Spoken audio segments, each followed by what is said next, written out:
Hello guys, मेरा नाम है Rishikesh Mishra and welcome to our channel Le Amicus. कैसे हो सब लोग? बढ़िया हो? चलो, सही है। सो गाइस, हमने अभी कुछ दिन पहले कॉन्ट्रैक्ट लॉ की सीरीज शुरू करी है। आप सब जानते ही होंगे। और हम पहला वीडियो इसका निकाल चुके हैं, जिस पर काफ़ी अच्छा रिस्पांस मिला है। ठीक है, आशा करते हैं कि अगला वीडियो जो वीडियो होगा उस पर भी ऐसा ही रिस्पांस मिलेगा। जो हमने पिछली वीडियो कवर करी थी उसमें हमने बेसिक बेसिक डिस्कस किया था, प्रिलिमिनरी था ऑल अबाउट। ठीक है, हमने बेसिक चीजें देखी थी कि कॉन्ट्रैक्ट कैसे बनता है, बेसिक टर्म्स डिस्कस करे थे, ऑफर क्या होता है, एक्सेप्टेंस क्या होती है। ठीक है, और बढ़िया बढ़िया हमने एग्जांपल्स भी उठाए थे। राइट। तो एक शॉर्ट रिकैप दे देता हूँ, क्योंकि जो पिछला वीडियो था उसमें एंड का थोड़ा कुछ रह गया था पोर्शन, क्योंकि वीडियो स्टॉप हो गई थी। तो वो मैं पूरा कवर कर देता हूँ। ठीक है, फिर टॉपिक 2 पे बढ़ेंगे अगले वीडियो पे। ठीक है, तो टॉपिक 1 थोड़ा सा रह गया था तो जल्दी से हम कवर कर देता हूँ। राइट। तो topic 1 is all about preliminary. Enactment date देखा था, इन्फोर्सेबल डेट देखा था। इंडियन कॉन्ट्रैक्ट एक्ट में हमने मीनिंग पढ़ा था कि ऑक्सफोर्ड के हिसाब से एक कॉन्ट्रैक्ट की डेफिनेशन क्या है कि it is an official written agreement, but in reality in real life this definition is not at all practical. Right. क्योंकि अब सामान खरीदने जाओगे तो एक ऑफिशियल रिटन एग्रीमेंट क्या करोगे? ठीक है, समझा था ना? We have discussed it, right. और फिर हमने आईसीए के हिसाब से समझा था कि उन्होंने बोला था कि एग्रीमेंट कैसा भी चलेगा, ओरल और रिटर्न कैसा भी आप लाओ, बस शर्त यह है कि इन्फोर्सेबल वाइल होना चाहिए, मतलब उस एग्रीमेंट में इन्फोर्सिबिलिटी होनी चाहिए। अगर इन्फोर्सिबिलिटी है तो वो वैलिड है, नहीं है तो वो वॉइड है। वॉइड के कारण क्या पढ़े थे हमने? कि इलीगल एग्रीमेंट है। इन्फोर्सिबिलिटी कब कब नहीं होती? अगर वो कॉन्ट्रैक्ट क्या है, इलीगल एग्रीमेंट आपने किया है या फिर अपने माइनर के साथ किया है, तो उसमें इन्फोर्सिबिलिटी नहीं होगी एग्रीमेंट में, तो वो क्या है, वॉइड है। ठीक है, एक डोमेस्टिक अरेंजमेंट है, सोशल एग्रीमेंट है। ठीक है, वो भी हमने डिस्कस किया था एक अच्छे एग्जांपल से, बर्थडे वाला। ठीक है। फिर हमने डिस्कस किया हाउ एग्रीमेंट मेड, तो उसमें इम्तियाज अली सर, शाहरुख सर आ गए, वत्सल भाई आ गए, मैं आ गया। ठीक है। फिर हमने डेफिनेशन देखी थी ऑफर, एक्सेप्टेंस, इन सब की। ठीक, अब जल्दी से हम ये पूरा चैप्टर है समेटते हैं फटाफट। तो हमने क्या डिस्कस किया था? पहले तो कि एक ऑफर होता है, एक एक्सेप्टेंस होती है। अगर ऑफर एक्सेप्ट हो जाता है तो वो प्रॉमिस बन जाता है, मतलब offeror offeree becomes promiser promisee. फिर हमने कंसिडरेशन पढ़ी थी कि कंसिडरेशन क्या होता है, कि समथिंग इन रिटर्न। ठीक है, हमेशा at the desire of the promisor होता है। कंसिडरेशन हमेशा कौन तय करता है? जो ऑफर दे रहा है वही तो बताएगा कंसिडरेशन, कि मैं चाहता हूं तू ये कर और बदले में मैं तुझे ये दूंगा। ठीक है, तो ये क्या होता है, कंसिडरेशन।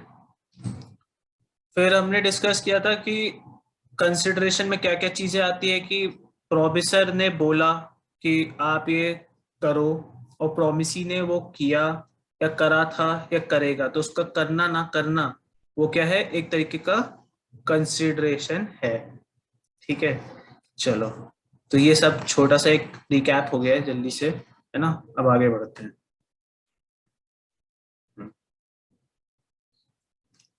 ठीक है, अब जल्दी से ये जो समझते हैं कि एक प्रॉमिस में जब जब कंसिडरेशन आता है तो वो क्या बन जाता है, एग्रीमेंट।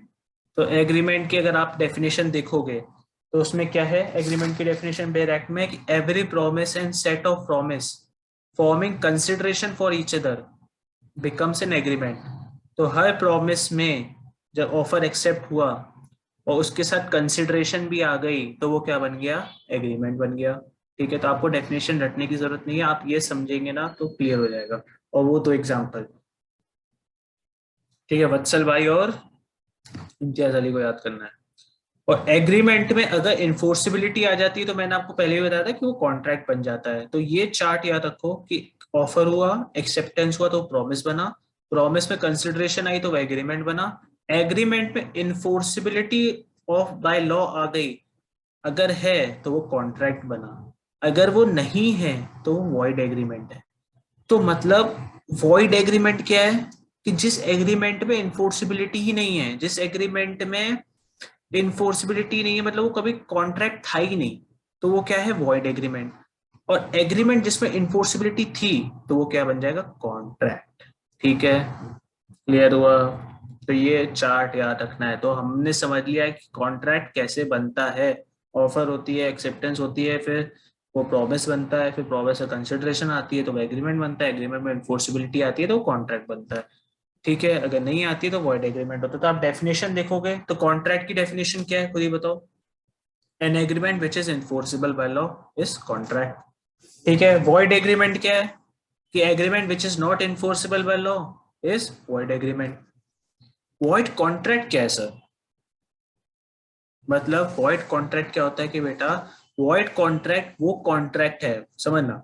वॉइड कॉन्ट्रैक्ट क्या है, वॉइड कॉन्ट्रैक्ट वो कॉन्ट्रैक्ट है जो पहले तो कॉन्ट्रैक्ट था, मतलब वो वैलिड कॉन्ट्रैक्ट था, लेकिन बाद में उसकी इन्फोर्सिबिलिटी चली गई, बाद में उसकी इन्फोर्सिबिलिटी जो थी वो सीज हो गई, तो वो जो कॉन्ट्रैक्ट था वो बन जाएगा वॉइड कॉन्ट्रैक्ट।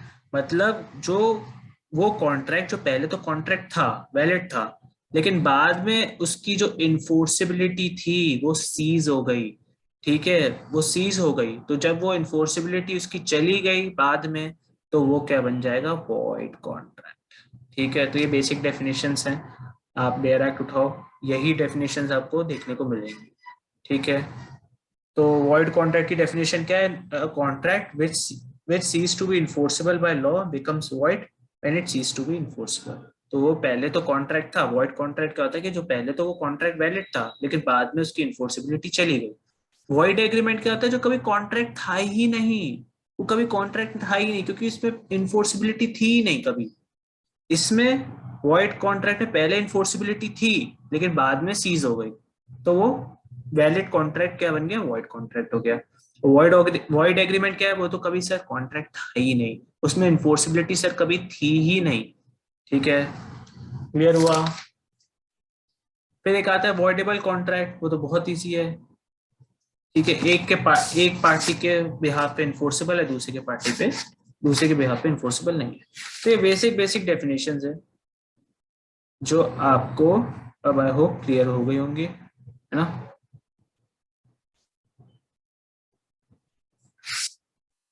क्या बचता है, हाँ, अब ये essentials of valid contract is very important. ठीक है, इसको हम समझेंगे अच्छे से, ये आज का मेन टॉपिक है। बाकी सब मैं आपको क्लियर कर चुका हूँ। ठीक है, बाकी सब कुछ आपको मैंने क्लियर कर दिया, वॉइड एग्रीमेंट, वॉइड कॉन्ट्रैक्ट सब बता दिया है। ठीक है, अवॉइडेबल कॉन्ट्रैक्ट, क्लियर एक्ट सब देख लेना एक बार डेफिनेशन। अब एसेंशियल्स ऑफ वैलिड कॉन्ट्रैक्ट, तो पहली बात तो भैया एग्रीमेंट होना चाहिए। ठीक है, promise plus consideration is equals to agreement, याद रखना, एग्रीमेंट होना चाहिए। दूसरा पॉइंट है कि proper offer and proper acceptance with the intention to create a legal relationship, ये बहुत इंपॉर्टेंट पॉइंट है। मैंने कहा था ना कि जो इन्फोर्सिबिलिटी चाहिए, अगर वो इन्फोर्सिबिलिटी नहीं है तो वो कभी कॉन्ट्रैक्ट ही नहीं है। तो इन्फोर्सिबिलिटी नहीं होने का एक कारण क्या था, सोशल एग्रीमेंट, मतलब समझो। तो एसेंशियल और वैलिड कॉन्ट्रैक्ट क्या है कि पहली बात तो एग्रीमेंट होना चाहिए भाई, proper offer and proper acceptance with the intention to create a legal relationship, एक लीगल रिलेशनशिप क्रिएट करने का इंटेंशन चाहिए। मतलब ऐसा नहीं यार तो मेरी बर्थडे पे आ जाए ना। ठीक है, वो मैंने आपको जो एग्जांपल लिया था कि सपोज मेरे दोस्त ने मुझे फोन किया कि यार ऋषिकेश आज मेरा बर्थडे, आ जा। मैंने कहा चल ठीक है आता हूँ। ठीक है, मैं गया, मैंने खूब बढ़िया खर्चा वर्चा किया, पैसे वैसे उड़ाए, नया सूट वूट सिलवा के मस्त एकदम तैयार होके, खूब पैसा उड़ा के टंच होके मैं पहुंच रहा था। जब मैं रास्ते में था उसका फोन आता है भाई कि यार पार्टी कैंसिल हो गई है, मुझे तो मनाली निकलना है। ठीक है, और मैं तो जा रहा हूँ, बर्थडे कैंसिल। अब जो मैंने इतना खर्चा किया उसका क्या, क्या मैं कोर्ट जाऊंगा और कहूंगा कि सर उसका बर्थडे था, उसके चक्कर में मैंने इतना पैसा खर्च किया, आप मुझे पैसा दिलवाइए, आप मुझे कंपनसेशन दिलवाइए, या आप मुझे डैमेज दिलवाइए, या मुझे पैसा दिलवाइए मेरा। क्या कोर्ट इसको एंटरटेन करेगा, नहीं, क्योंकि ये कॉन्ट्रैक्ट में कभी लीगल रिलेशनशिप था ही नहीं। लीगल रिलेशनशिप मतलब ये सोशल एग्रीमेंट है यार, कि बर्थडे पे आना, शादी पे बुला रहे हो। ठीक है, एक प्रॉपर ऑफर होना चाहिए, एक प्रॉपर एक्सेप्टेंस होनी चाहिए, एक प्रॉपर कंसिडरेशन होनी चाहिए कि यार तू मुझे अपनी गाड़ी दे 50,000 में। तो एक प्रॉपर ऑफर दिया कि यार मुझे तेरी गाड़ी चाहिए 50,000 में, ठीक है, एक प्रॉपर कंसिडरेशन है इसमें, है ना। तो ये एक लीगल रिलेशनशिप आप क्रिएट कर रहे हो कि यार ऋषिकेश मुझे तेरी बाइक चाहिए 2 लाख में या 1 लाख में, देगा। तो ये क्या है, एक प्रॉपर ऑफर है, इसमें प्रॉपर कंसिडरेशन है, एक आप लीगल रिलेशनशिप स्टैब्लिश कर रहे हो। यार तू मेरी बर्थडे पे आ जाना, है ना, या तू चल चाय पे पीने आ जाना। ये सब चीजें क्या होती है, एक सोशल एग्रीमेंट है, ठीक है, हस्बैंड और वाइफ का रिलेशनशिप है ना, ये सब सोशल एग्रीमेंट है, डोमेस्टिक एग्रीमेंट है। तो एक प्रॉपर लीगल रिलेशनशिप क्रिएट करनी है आपको, इंटेंशन आपका होना चाहिए, ठीक है।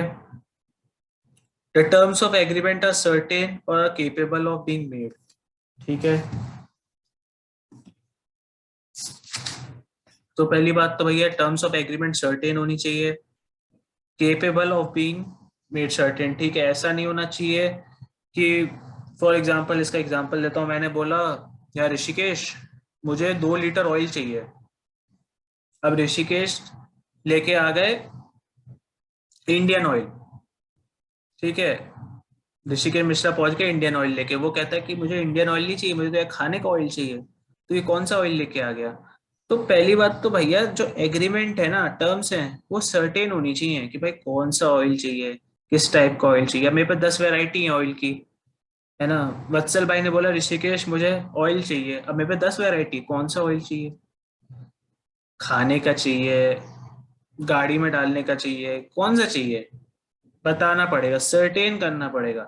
सिर्फ बोल दिया 2 लीटर ऑयल चाहिए, मैं तो कोई सा भी ऑयल उठा के ले आऊंगा, तो वो क्या एग्रीमेंट इन्फोर्सिबल है, वो क्या वैलिड कॉन्ट्रैक्ट है, नहीं है भाई, ठीक है। वो कॉन्ट्रैक्ट क्या है, वॉइड है, वो एग्रीमेंट क्या है, वॉइड है। तो terms of agreement are certain और are capable of being certain, तो ये सेक्शन 29 आप देखेंगे तो इसमें ये दिया हुआ है, ठीक है। सर्टेन होना चाहिए, ठीक है, कि ऑयल जो मांग रहे हो आप स्पेसिफाई करो कि कौन सा ऑयल चाहिए, सर्टेन करो टर्म्स ऑफ एग्रीमेंट, ठीक है। The terms of agreement should be capable of performance, obviously बात है, पॉसिबिलिटी ऑफ परफॉर्मेंस होनी चाहिए, वो ऐसा टर्म होना चाहिए, वो ऐसी कंडीशन होनी चाहिए परफॉर्म तो कर पाए बंदा। मैं चांद सितारे तोड़ लाऊंगा, ये जो जितने इस टाइप के एग्रीमेंट होते हैं, है ना, मैं चांद तारे तोड़ लाऊंगा, ये सब क्या है, परफॉर्म हो सकता है क्या, नहीं, कैसे परफॉर्म होगा। तो ये सब चीजें बेकार होती हैं, ठीक है। तो terms of agreement should be capable of performance, an agreement to do act impossible in itself can not be enforce, जो भैया एक्ट है जो इम्पॉसिबल है एक्ट करना, तो ऑब्वियसली वो एग्रीमेंट क्या है, not enforceable in the eyes of law, void है ना। मैं तुझे 2 लाख रुपए दूंगा, अगर तू चांद तारे तोड़ लाएगा तो कैसे तोड़ लाएगा तो एक्ट ही इटसेल्फ इम्पॉसिबल है। Necessary legal formalities, a contract में बी ओरल और इन राइटिंग, ऑब्वियसली सी बात है यार, अगर कहीं दिया है कि कॉन्ट्रैक्ट में ये फॉर्मेलिटीज पूरी चाहिए तो फिर चाहिए, मतलब अगर लिखा है कि कॉन्ट्रैक्ट रिटर्न चाहिए, क्योंकि हमें पता है जनरल रूल क्या है कि कॉन्ट्रैक्ट ओरल भी हो सकता है और राइटिंग भी हो सकता है, ठीक है, agreement can be in oral और राइटिंग भी हो सकता है। लेकिन अगर स्पेसिफाई किया है किसी जगह कि भैया जो एग्रीमेंट है ना वो राइटिंग में ही चाहिए, जैसे प्रॉपर्टी लॉ में आप पढ़ते हो तो वहां पे एग्रीमेंट राइटिंग में ही चाहिए होता है ना, डीड जिसको कहते हैं सेल डीड, मॉर्गेज डीड, तो वो सब राइटिंग में ही चाहिए, वो आप ओरली नहीं कर सकते, ठीक है। तो जहां नेसेसरी है तो वहां तो आपको करना पड़ेगा, अगर आपने वो फॉर्मेलिटीज नहीं पूरी करी लीगल तो वो कॉन्ट्रैक्ट वॉइड है, ठीक है, वो it is not enforceable by law, contract is not enforceable by law अगर लीगल फॉर्मेलिटीज जो कि नेसेसरी थी वो कैरी आउट नहीं की गई तो। जहां ऑप्शनल है, करना है करो, नहीं करना मत करो, तो वहां चलता है। लॉफुल ऑब्जेक्ट चाहिए, लॉफुल कंसिडरेशन चाहिए, ऑब्वियसली सी बात है, अगर मैं तुझसे गाड़ी मांग रहा हूँ तो कंसिडरेशन क्या होगी, पैसा, है ना। मैंने कहा यार वत्सल भाई मैं तुम्हारी कार चाहिए 2 लाख में, तो वत्सल भाई ने कहा ठीक है ले ले, कार ले ले और 2 लाख रुपए दे, ठीक है। तो ये क्या है, वैलिड कॉन्ट्रैक्ट है। लेकिन मैंने कहा वत्सल भाई तुम्हारी कार चाहिए मुझे, पर मैं पैसे नहीं दूंगा। मैं तुम्हें पैसे की जगह कोकेन दूंगा, हीरोइन दूंगा, गांजा दूंगा। अब ये क्या है? ये क्या है? कंसिडरेशन ही अनलॉफुल है ना? भैया कार के बदले तुम कोकेन दोगे तो कंसिडरेशन क्या है? अनलॉफुल है। ठीक है, तो ये ऐसे जितने भी ये कॉन्ट्रैक्ट होते हैं ये सब गलत होते हैं। इस these contract are not enforceable in the eyes of law. Lawful object होना चाहिए भैया, जो कॉन्ट्रैक्ट बना रहे हो उसको ऑब्जेक्ट लॉफुल होना चाहिए। ठीक है, अगर कोकेन बेचने के लिए एग्रीमेंट करोगे तो वॉइड है। कोकेन बेचने के लिए एग्रीमेंट करना इज वॉइड, तो अनलॉफुल ऑब्जेक्ट है। और लॉफुल कंसिडरेशन क्या बताई मैंने कि कार के बदले कोकेन। वत्सल भाई तुम मुझे अब कार दो, मैं तुम्हें पैसा नहीं दूंगा, तुम्हें कोकेन दूंगा। तो अनलॉफुल कंसिडरेशन है, तो एग्रीमेंट वॉइड है। Capacity to contract, obviously capacity होनी चाहिए, मेजर होना चाहिए, साउंड माइंड होना चाहिए।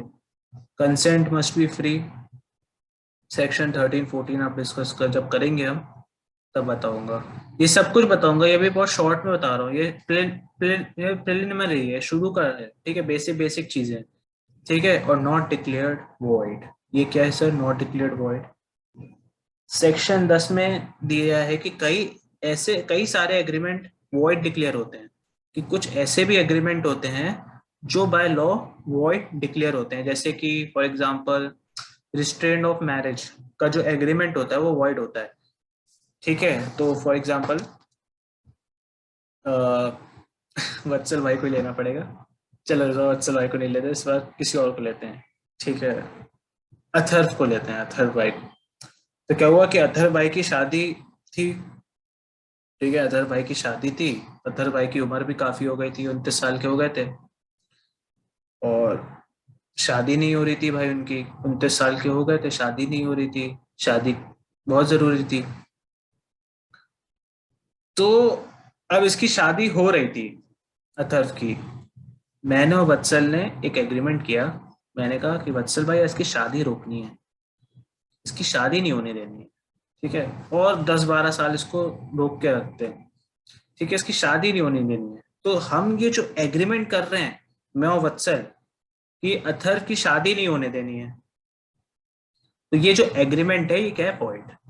ठीक है, इसको कहते हैं रिस्ट्रेंट ऑफ मैरिज। जो भी अगर आप रिस्ट्रेंट, कोई भी ऐसा एग्रीमेंट करते हो जो कि मैरिज को रोकने के लिए है, रिस्ट्रेन करने के लिए है, तो वो क्या है? वॉइड है। ठीक है, तो अगर एग्रीमेंट वॉइड है तो कॉन्ट्रैक्ट नहीं है।